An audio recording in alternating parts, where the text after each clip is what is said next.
This is Matthew Cratter from Trade University, and today I want to talk about whether spy coins are coming to the UK. I think you're going to be quite surprised by this video, especially if you live in the UK. So we just got the news yesterday that Rishi Sunak is set to become the new Prime Minister, and I think we really hit the jackpot with Rishi.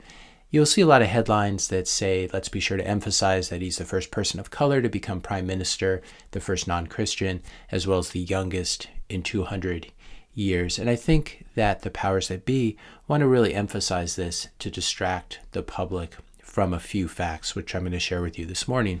The first one is that thanks to his very wealthy wife, he's super rich and out of touch. In fact, he's actually richer than the royal family, richer than King Charles III.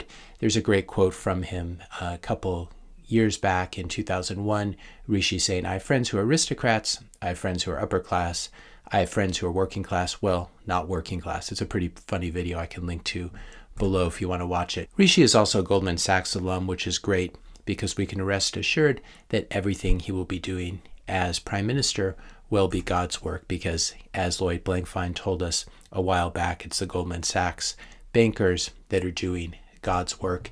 It's interesting, though, how many Goldman alums control the top G7 jobs. Everyone from Mario Draghi to Henry Paulson a few years back to Steve Mnuchin, etc. The Goldman Sachs connection is well known. The other thing about Rishi is also one of Santa Claus's buddies, I should say. If you know what I'm saying, I'll link to this website below. And I want to pause here and say that this is not intended to be a political rant, and that I don't normally comment about non-US political leaders. Also, as an aside, I thought that it was unfair to blame Truss for being the straw that broke the camel's back of 50 years of debt accumulation and bad fiscal and monetary policy. I think after watching this video, you'll have a better idea of why certain powers may want someone like Rishi instead of Truss. Also, I have to emphasize, I don't care about party politics or two-party politics in any country, least of all the US.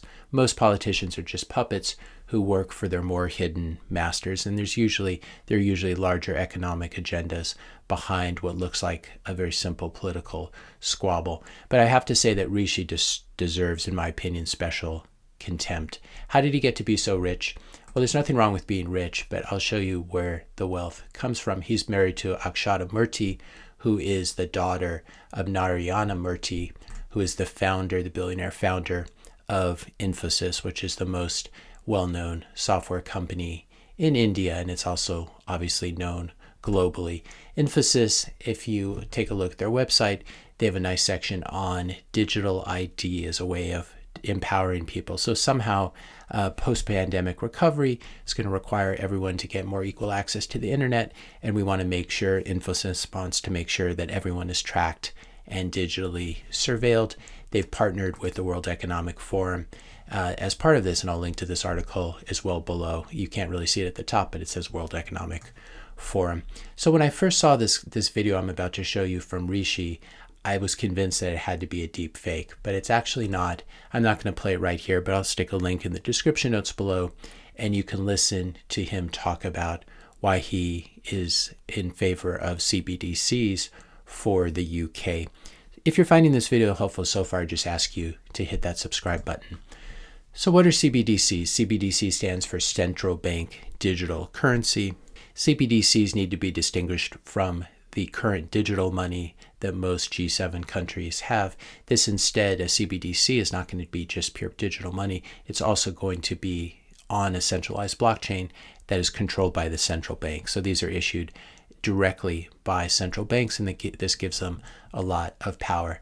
I think the real name, what we should call them, what we should meme in existence, is calling them spy coins or surveillance coins. And if you watch Rishi's speech here, he talks about how wonderful it's going to be for everyone. But the real problem is CBDCs are an authoritarian government's wet dream. And if you don't have an authoritarian government now, if you have CBDCs, it really gives them a lot of power when the authoritarian government finally comes in.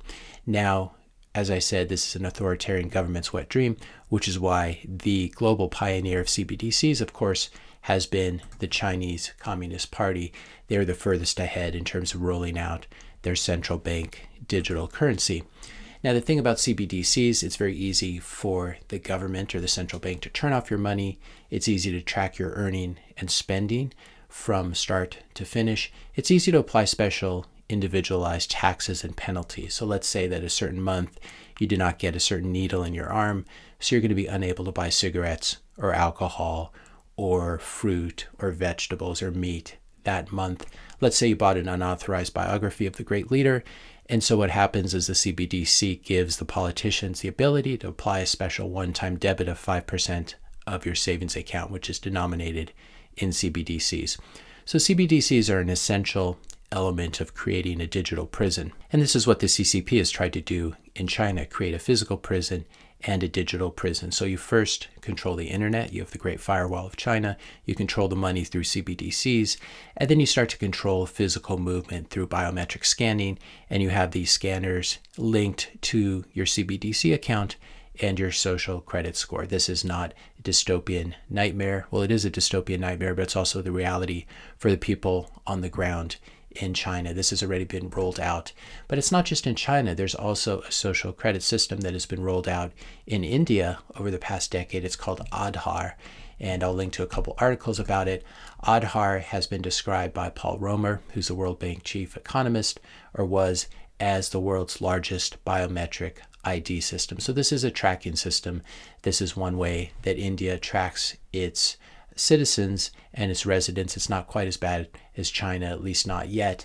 But the company and the group behind Aadhaar, these are all InfoSys people, like Nandan Nilekani, who is the CEO at InfoSys. He was one of the main people who participated in rolling out this system in India. As we can see here, Nandan Nilekani, co-founder of InfoSys and the first chairman of their ID system over there.